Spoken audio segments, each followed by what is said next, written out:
नमस्कार दोस्तों, welcome back to our channel. Friends, मैं आप सबका अपने चैनल स्टॉक्स फॉर लाइफ पे बहुत स्वागत करता हूं। Welcome to STFL family.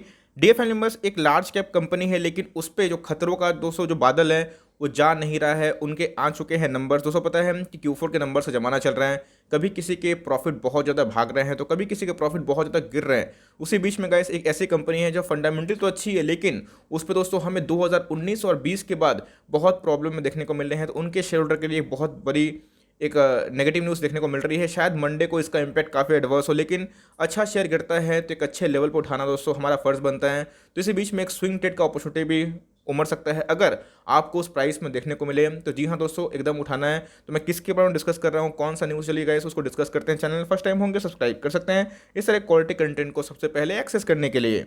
भाई आ चुके हैं डीमार्ट के नंबर्स और दोस्तों सही में स्ट्रीट एस्टिमेट बीट हो चुका है। स्ट्रीट एस्टिमेट की मानी जाए तो 50% वाई ऑन वाई हमें प्रॉफिट के अनुमान था। दोस्तों 53% देखने को मिला है। मेरी क्या टिप्पणी है, मेरा क्या कॉल है, जाकर जरूर देखें। मैंने दोस्तों इस वीडियो में कवर कर दिया है। Now without delaying any for time, let's begin. पहली बात तो गाइस, मैं जिसके बारे में डिस्कस कर रहा हूँ एक लार्ज कैप कंपनी है और उन्होंने अपने शेयर होल्डर को ₹1 का डिविडेंड अनाउंस कर दिया। तो बधाई हो। लेकिन दोस्तों मैं जिस पर्पज से वीडियो बना रहा हूँ ये इधर पर खत्म नहीं हुआ है। हमें देखना है दोस्तों कि क्या पूरा कंक्लूजन है। दोस्तों मुझे अच्छे से इस बैंक पे भरोसा है क्योंकि इस बैंक में ग्रोथ है, लेकिन जो सबसे बड़ा प्रॉब्लम है, अगर दोस्तों ये उस पर काम कर ले तो जी हाँ, ये आने वाले कल में ये बहुत बड़ी बैंक बन सकती है, बहुत बड़ी कंपनी बन सकती है। तो जी हाँ दोस्तों, एक बैंकिंग शेयर है जिसको मैं एनालिसिस करने की कोशिश कर रहा हूँ और यही बताऊंगा कि कौन सा लेवल आने से आपको उस पर निवेश करने का मौका नहीं छोड़ना। तो गाइस ये है इनके टोटल इनकम। तो जी हाँ दोस्तों को पता है कि बैंक की जब भी कोई इनकम की बात आती है, कमाई की बात आती है, तो ब्याज भत्ते की जो कमाई होती है सबसे मेन रेवेन्यू होता है। बिकॉज मैं आपको कब दोस्तों ब्याज दूंगा, जब आपको पैसे की आवश्यकता होगी और उसके अगेंस्ट में मैं फ्री में नहीं दूंगा,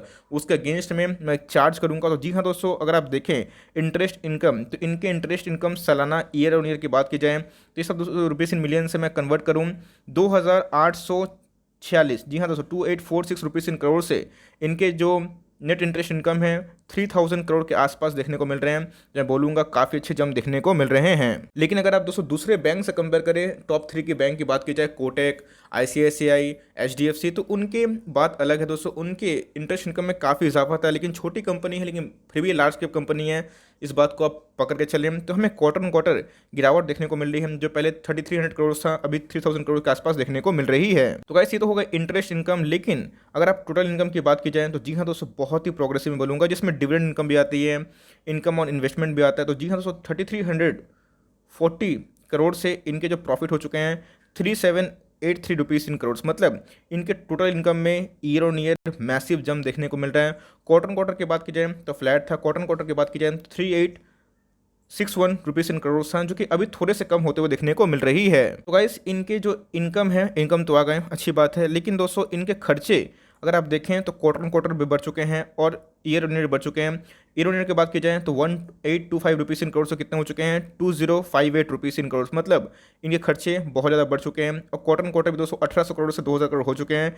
लेकिन दोस्तों आपको पता है कि प्रोविजनिंग, जी हाँ दोस्तों, कभी कोई बैंक चलता है तो उसमें आपको पता है कि प्रोविजनिंग करनी पड़ती है। प्रोविजनिंग क्या होता है गैस? प्रोविजनिंग ये होता है कि बैंकों को लगता है जो पैसे नहीं आने वाले हैं उनको क्या करते हैं, प्रोविजनिंग में डाल देते हैं। तो जी हाँ दोस्तों, अगर आप देखें तो भाई 800 करोड़ के आसपास इनके लास्ट ईयर के प्रोविजनिंग देखने को मिल रहे थे। गाइस इस समय 1600 करोड़ के आसपास इनके प्रोविजनिंग बढ़ चुके हैं।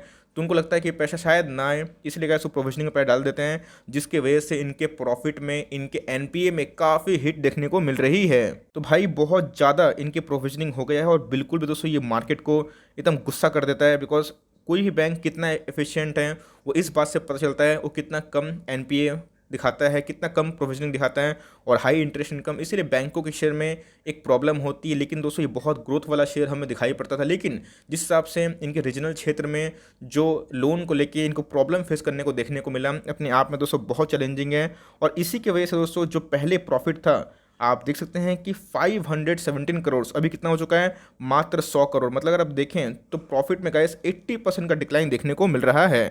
और लास्ट क्वार्टर की बात की जाए तो भाई उसमें तो और ज़्यादा देखने को मिल रहा है। लास्ट क्वार्टर के प्रॉफिट की बात की जाए तो 630 करोड़ के आसपास था, अभी मात्र दोस्तों 100 करोड़ के आसपास देखने को मिल रहा है। लेकिन कहानी इधर पे ख़त्म नहीं हुई, कंपनी बहुत ही अच्छी है, लेकिन जिस हिसाब से इनको प्रॉब्लम देखने को मिल रहे हैं ये बहुत ज़्यादा घातक है। और इसकी वजह से आप देख सकते हैं प्रोविजनिंग की वजह से इनकी ग्रॉस एनपी दोस्तों 4-5 गुना बढ़ चुके हैं, जो अपने आप में बहुत चिंताजनक है। और क्वार्टर ऑन क्वार्टर तो 6 गुना बढ़ चुके हैं दोस्तों। और देखें अगर तो इधर पे जो नेट एनपीए का इशू आ रहा है वो भी दोस्तों हमें 6 टाइम्स बढ़ते हुए देखने को मिल रहा है, जो अपने आप में बहुत चिंताजनक है। क्वार्टर ऑन क्वार्टर की बात की जाए तो बहुत ज़्यादा 0.26 से 3.51% देखने को मिल रही है। तो सेम कहानी हम लोग एयू स्मॉल फाइनेंस में देखे थे। और दोस्तों आपको पता है कि एयू स्मॉल फाइनेंस बैंक महज 3-4 दिनों में ही आपको 20% करेक्शन दिखाया, इतना हाई एनपीए होने के बाद। इसलिए गाइस मैं बोलता हूँ कि इधर पे एक भारी भरकम गिरावट की संभावना है, बिकॉज मेरे परे से भी बाहर है कितना हाई एनपी इन्होंने क्यों किया है। तो भाई साहब मैं बात कर रहा हूँ बंधन बैंक लिमिटेड की। दोस्तों बंधन बैंक की बात की जाए तो अपने आप में ही बहुत बड़ी बैंक उमरती थी। 2019 के आसपास ही इनके आईपीओ आए थे, 600 का स्टॉक हुआ करता था। उसके बाद कंटिन्यूसली डिक्लाइन देखने को मिला। और दोस्तों कोरोना ने तो इनकी कमर तोड़ दी। आपको पता है कि कोरोना की वजह से सारे बैंक और एनबीएफसी परेशान हैं, लेकिन जो बड़े बैंक अच्छा कर रहे हैं उनके नेट इंटरेस्ट मार्जिन बढ़ रहे हैं, उनके प्रॉफिटेबिलिटी में राइज हो रहा है। ऑल्दो एनपी तो बढ़े हैं, लेकिन दोस्तों उसमें एक कंट्रोलेबल कंडीशन देखने को मिल रही है, लेकिन ये पूरा अनकंट्रोल हो चुका है।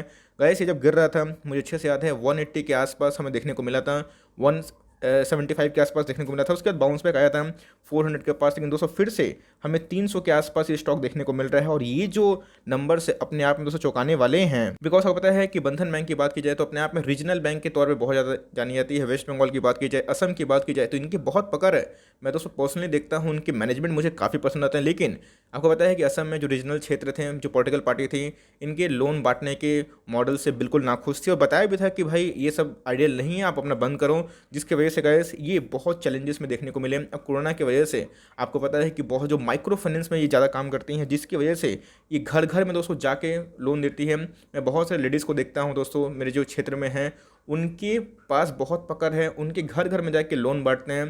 तो जी हाँ दोस्तों, कोरोना का जो कहर है, लोगों के पास जॉब नहीं तो कैसे दे पाएंगे, और ऊपर से मॉरेटोरियम तो अपने आप में दोस्तों इस बैंक के लिए बहुत घातक है। वरना बैंक की क्वालिटी में कोई कमी नहीं है, लेकिन दोस्तों अगर इस न्यूज़ की वजह से बैंक गिरता है तो जी हाँ रिस्क है, इस बात को ध्यान रखिएगा।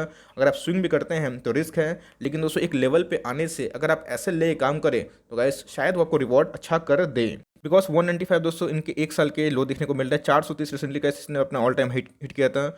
जब दोस्तों अगर आप देखें इनके जो शेयर प्राइस 600 के आसपास थे, उस समय गए से 96,000 करोड़ की मार्केट कैप रखती थी। कोई छोटी मोटी बात नहीं है भाई, कोई 1 लाख करोड़ की मार्केट कैप दिखा दें।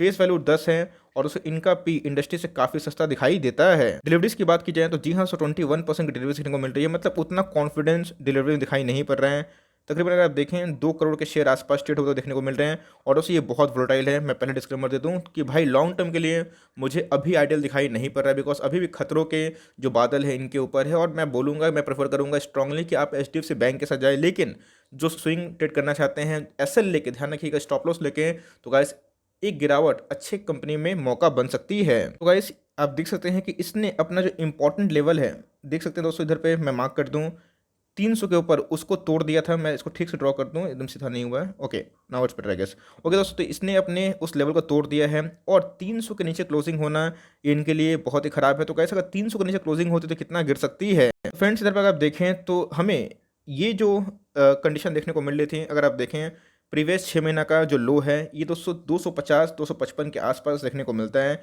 तो गाइस अगर इस लेवल पे आता है तो आप चाहें 240 का एसएल लेके काम कर सकते हैं। ध्यान रखिएगा दोस्तों, कोई बात की कोई गारंटी नहीं होती है, इसलिए अपना एसएल एकदम लगा के करें। अगर आपको 250-60 के आसपास मिलता है तो उधर पे मैं स्विंग ट्रेड के लिए बोल रहा हूँ, लॉन्ग टर्म निवेश अभी अवॉइड करें। बिकॉज देखिए बैंक खराब नहीं है, लेकिन जिस हिसाब से इनके एनपीएस बढ़ रहे हैं वो अपने आप में चिंताजनक है। और येस बैंक में दोस्तों हमने यही देखा था, लेकिन आपने देखा कि इनके जो इंटरेस्ट इनकम में ग्रोथ दिखाई पड़ रहा है, जो बैंक की खराबी नहीं बतलाता है उसका स्ट्रेंथ बतलाता है। बट जिस हिसाब से बैंक के एनपीएस बढ़ रहे हैं तो अपने आप में बहुत चिंताजनक है। और इनको दोस्तों मैनेजमेंट को फॉरवर्ड आना पड़ेगा और दिखाना पड़ेगा कि बैंक कैसे चलेगी।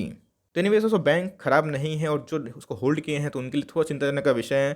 तो मेरे हिसाब से अगर दोस्तों आपके पास कैपेबिलिटी है, अगर आप 2,000, 2,500, 1,500 का बैंक अफोर्ड कर सकते हैं तो जी हाँ दोस्तों, आप चाहें तो एचडीएफसी बैंक कोटक के संग जा सकते हैं, और अगर 500 का राउंड 600 का राउंड खोजते हैं तो आईसीआईसी बैंक सुपर हमारा दोस्तों टॉप पे है। लेकिन अगर दोस्तों ये बैंक आता है 250 के आसपास, तो मुझे लगता है मोर और लेस अगर आप चाहें 240 का एसएल लेके 235 का एसएल लेके इस पे स्विंग ट्रेड कर सकते हैं आने वाले टाइम में 20-25-30% के मुनाफे के लिए। लेकिन ध्यान रखिएगा, अगर लेते हैं तो अपना एसएल स्टॉप लॉस लगाना ना भूलें।